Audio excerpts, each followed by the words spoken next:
What's up, UFC fans?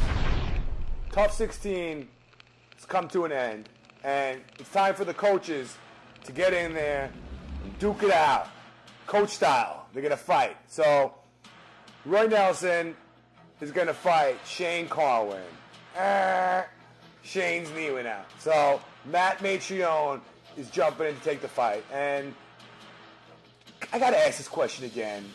How could so many knees be going out in practice? Like, I don't see any knees going out on the Ultimate Fighter. I don't see any torn ACLs. I didn't see any torn ACLs in any of the events I've been watching, you know? But for some reason, right before the fight's going to happen, somebody has to tear an ACL. I think it's a bunch of bullshit, but it just keeps on happening over and over again.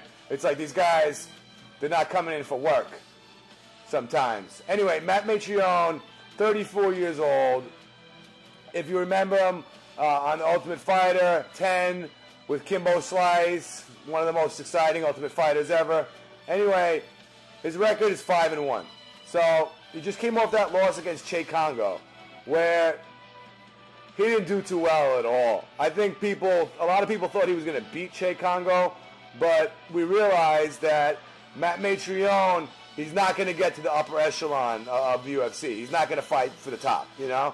And he beat Tim Hague. I think Tim Hague is one of the worst fighters. Christian Moorcraft, you know, these are like the fat heavyweights. He beat Joey Beltran, and I respect Joey. I think Joey is a vicious fighter. Anyway, before that, he beat Kimbo Slice. So we could see that Matt Mitrione, he's just too old to become one of the best at 34. And he's stepping in to fight Big Country, who was a coach on the Ultimate Fighter. You know, and so was Shane Carwin. I don't think that Matt Mitrione would have been invited to be a coach on the Ultimate Fighter. He's not at the top. So Roy Nelson just beat Dave Herman and knocked him out in style at UFC 146. Lost to Fabricio Verdum and lost to Frank Mir. Lost to Junior Dos Santos, but beat Mirko Krokop. So I don't really think that Roy Nelson deserves to be up at the top anymore. You know, with those three losses, Junior Dos Santos, I understand. I also understand Fabricio Verdum, but I saw that fight, UFC 130 in Vegas, when he fought Frank Mir, and he didn't do well at all. Frank Mir manhandled him. Frank Mir is much bigger and just beat him up. So what do I see happening in this fight?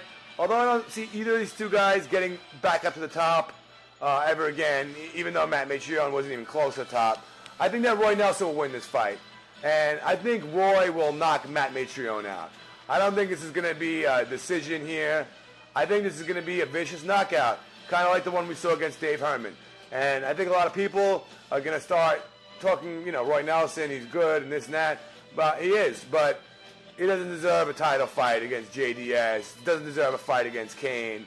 And although he can be a good gatekeeper because he's got a head on him, man. You know, he really can take a punch. He's got an iron jaw.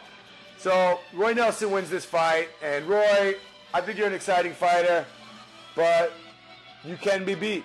And we've seen that. Anyway, Roy, I hope you kick Matt Mitrione's ass, and I know you're gonna. And I'm putting my money on you. So when this fight's over, guys, I made money. Hope you do too. Paulie G, I'm out of here. Have a good day.